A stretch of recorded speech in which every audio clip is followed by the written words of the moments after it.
Hey, this is Cornelius Lindsey, and welcome to the Silent Majority. You know, with growing partisan distaste amongst many voters, there's a silent majority that's growing that doesn't find a home in either of America's two major political parties.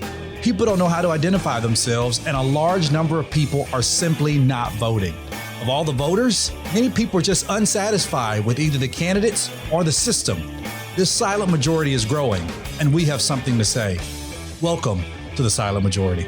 Hey everybody, welcome to another episode of Silent Majority. This is your boy Cornelius Lindsey, and you have entered the fray because I know you have something to say. I have an exciting episode today. I'm really excited about talking about this topic. It is relatively new. Great thing is that I have a special guest with me again. Brought this dude back, Mr. Stephen Ivey. Yes, sir. Had him throughout all of the Republican National Convention highlights, and I thought it'd be very important to bring you back on so we can talk about this, the filling of the Supreme Court. Like there's a seat that's open. Like there Stephen, this is something. This is big. This is it. Okay, this is big, man. Give me your thoughts.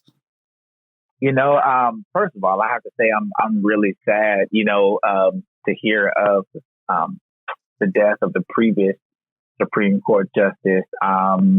Incredible woman, Ruth Bader Ginsburg. She had an incredible career, incredible lifelong career, man, in this system. And I just look at her work and I'm like, it's really hard to replace somebody that's got such an impeccable record. But we all know that the seat has to be now filled. We all know that we had to move on. And I think this is a really important decision that President Trump has to make. And, we also know he's had quite a few appointments that he's made in the past, man. I think he's had already done 2 Supreme Court justices and quite a few more judges across the nation. And a lot of people are wondering who he's going to pick. They're saying he might pick another woman to fill the spot. But then there's a lot of men, of course, running that race, trying to get the pick from the president on this, man. So I don't know which way it's going to go, but I know that a lot of people are wanting that spot for sure. Yeah. Okay. First question for you, because, I guess depending on which side of the aisle that you typically fall on, the debate comes in, and the question is, should we wait until after the election to ultimately nominate a Supreme Court justice and fill the seat? I think that would be what's fair. I mean, I think this is too important of a decision to make right now before the election. And if I know anything about the Trump campaign, they're going to try to fill this seat as quickly as possible. They feel that they're the ones in power right now, and they should be able to make that decision. But I just feel like, my God, I want to say, at least, I think we covered this in the RNC. He quoted saying he's already appointed over 300 judges during his 4 years. And I mean, that's an impeccable number. I don't know of any other president who's had that type of influence when it comes to the people who are making the decisions day to day for the average everyday American. So essentially, I personally feel like he should wait until after, because that would be what's fair. But if I know anything about his campaign, he's going to try to get it done as soon as possible. So what you're saying here is that he should deny his constitutional right to. No, I'm listen. I'm simply asking a question here. I don't know why you're laughing, sir. I'm simply asking a question. And my question here is, should he deny his constitutional right, the same one that President Obama took up? Should he deny his constitutional right as president to nominate someone to fill the seat of the now vacant Supreme Court justice? Should he deny that? The simple fact that it is an election year, because I mean he's still the president. So should he deny it? I mean, you're right that he has the constitutional right to do whatever in this particular case. if he's in the seat, he can do whatever he wants. I do believe that he's had the opportunity to make more changes and influence in this particular regard than any other president, Obama included. He's had way more appointments than Barack ever did. So I think, and that was in 2 terms, mind you. So I just feel like, you know, he's made a lot of changes already. I think this is too big of a decision, it being a lifelong term, to just make it here in a couple weeks after her death. I feel like that's rushed. I feel like we need to take time and really consider the right person. And it might be after the election before that's done. Yes. And, you know, we have to remember now, President Trump, well, then candidate Trump actually put out a list of potential Supreme Court justice nominees, because he knew that whomever would ultimately take that seat would become president was going to ultimately then be able to choose Supreme Court justices. So, you know, when Scalia's seat was open, then he went in, you know, and he basically just went off the list that he had. Now, some of the people who he's listed again, or who they've been talking about in the media, are people who he had previously, you know, vetted, interviewed, who were on the list before. So is it really a rush job? Is he really rushing the job, or is he saying, hey, these people are right here were already amazing candidates? I mean, he could have very well chosen any of those women before he chose Brett Kavanaugh. And we know how they ran Brett through the fire. They ran that man through the fire. But now, you know, fast forward to this point, the seat is now open.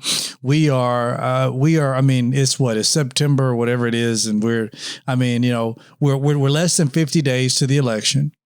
Should Donald Trump say, I have a list, I have names, I know it's a lifelong appointment, but I need you to understand something, that I've already looked over these names.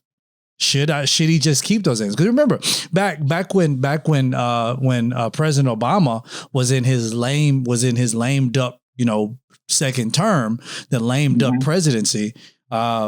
And that's not offensive for those people who don't know what lame duck is. It's just mean he's in his second term. There's not too much else he could do because he's not trying to win re-election because he can't. But in his lame duck presidency, towards the end of it, when the seat became open, remember President Obama, he still nominated a Supreme Court justice. It was just Senator Mitch McConnell, who was then the Republican majority leader, who came out and said, we are not going to bring your justice to the floor. And he said, we're going to wait until after the election, which it was a great gamble, because for him, he waited till after the election. And when everybody thought, well, it was going to be Hillary Clinton, and then it was Donald Trump. And now the political circus started. And now it's like, well, now we have a Republican majority in the Senate.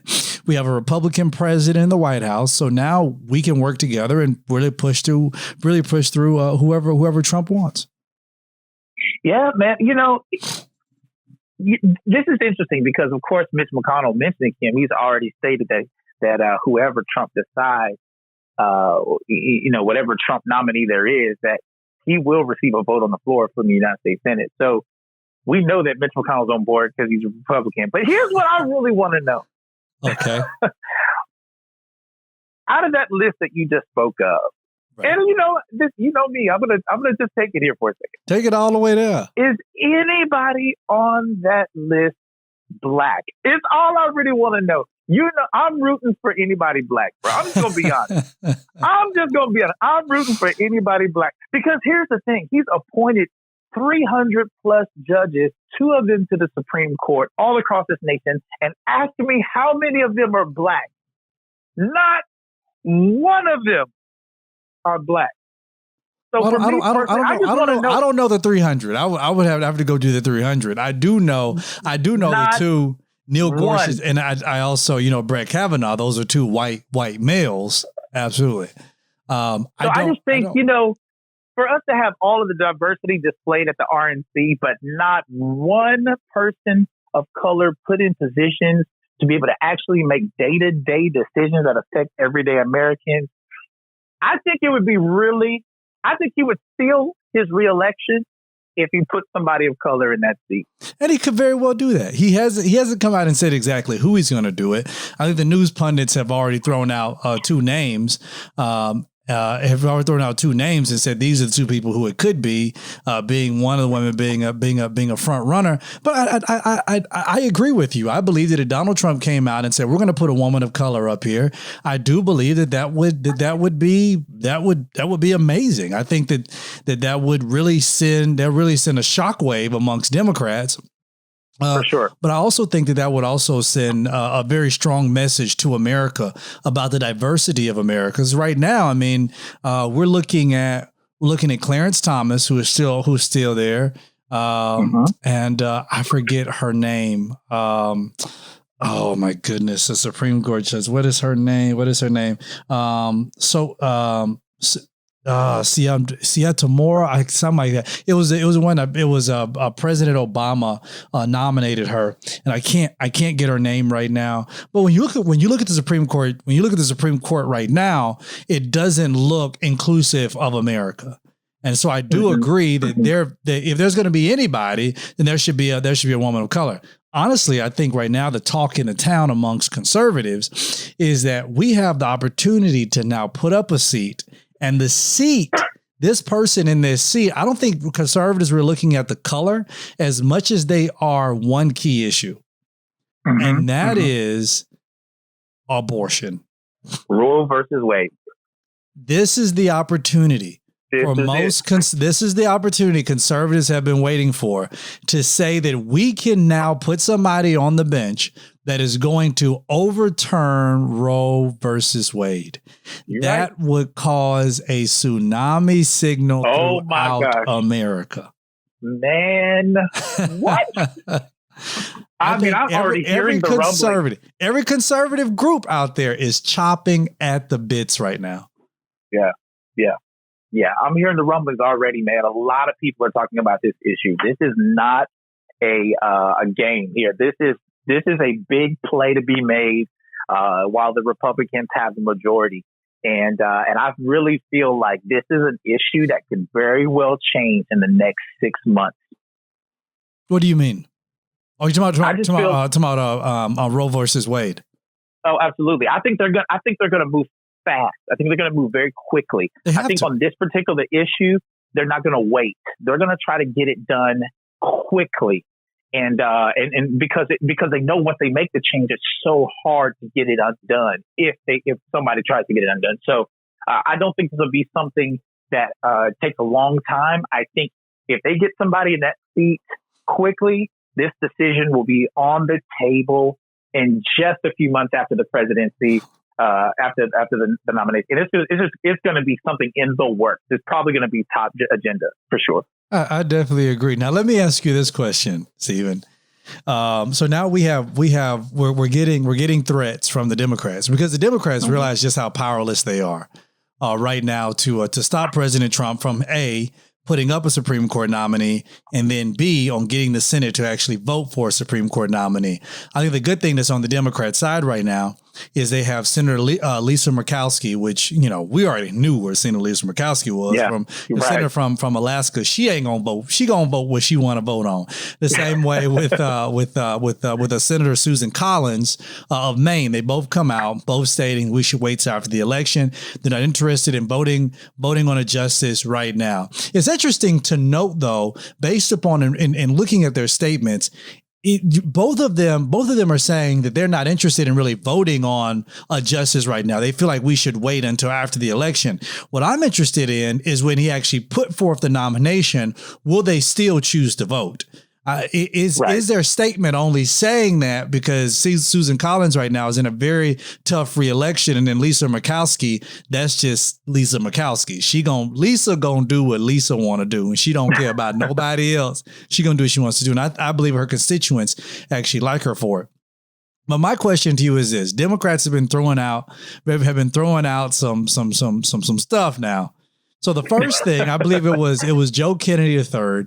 He tweeted and said, if President Trump pushes through the Supreme Court nominee, if he fills the seat, then the Democrats are going to pull all the way back. I believe it's to a FDR, to Roosevelt. They're going to seek to stack the court, and they're going to seek to add to the court. Mm-hmm. And then the second threat came from Nancy Pelosi.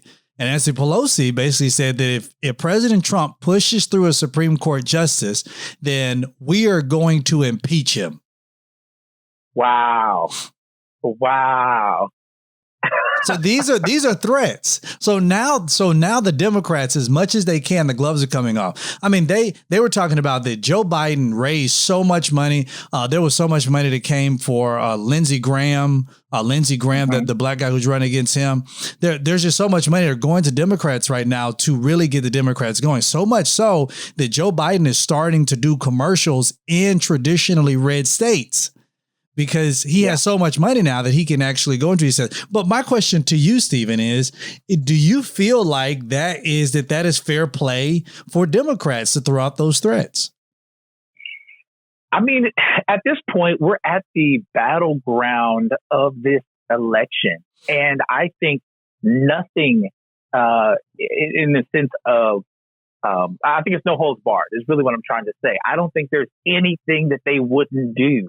Right. I mean, realistically, we know that under the rules that this is going to require the chamber to have like a unanimous consent. Right. So it's not like it can just happen without it being unanimous. You know, they can object as much. Democrats, at least, can object as much as they want and essentially just, bring, the chamber to a halt for all practical purposes. But I think the gloves are off. This is an election year. This is not a normal happening on a normal year. I think they're willing to do anything to make sure that this doesn't happen because they know how important it will be. The reverberating effects of this seat getting filled before the election is, it's paramount. There's no way to kind of underplay. It is a big deal. And so I think they're going to pull every piece of political leverage they have to try to make sure that Donald Trump does not get the opportunity to make this decision before the election, or at least that they try to delay it and just bring things to a halt as much as possible. I personally think just out of respect and really just making sure that you're making the right decision, I don't think something like this should be rushed. These are lifelong terms, but the Democrats are not playing. They're not playing. Let me ask you this question. Let me ask you this question. If the roles were reversed, do you think the Democrats will wait? Way. I don't know, but I would feel the same way. And you know me, I'm a registered Democrat because my state requires it, right? So in order for me to vote in they don't Florida, require for you to be a Democrat. You could register as a Republican. They don't require you to be a Democrat. You're right about that now, but I didn't chose my side now. I said what I said. I said what I said. But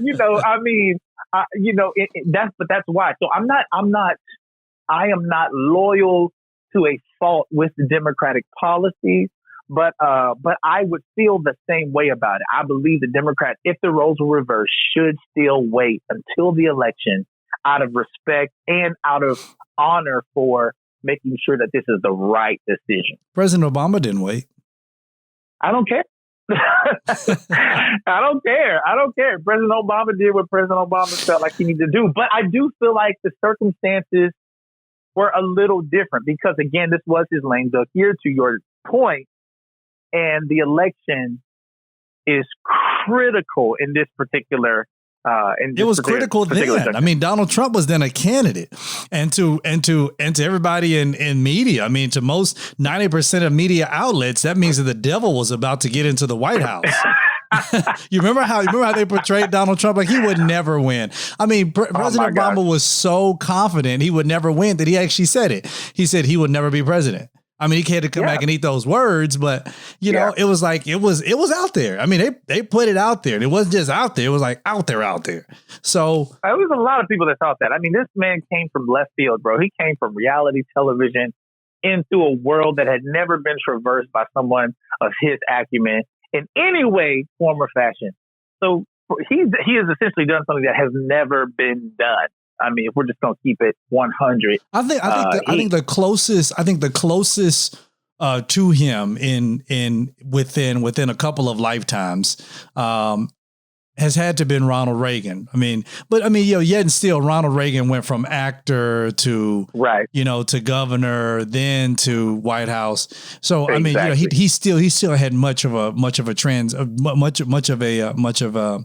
transition. And then also, like Donald Trump, Ronald Reagan at one point was a Democrat. But nevertheless, this is to your point, Stephen. This is not just an important election.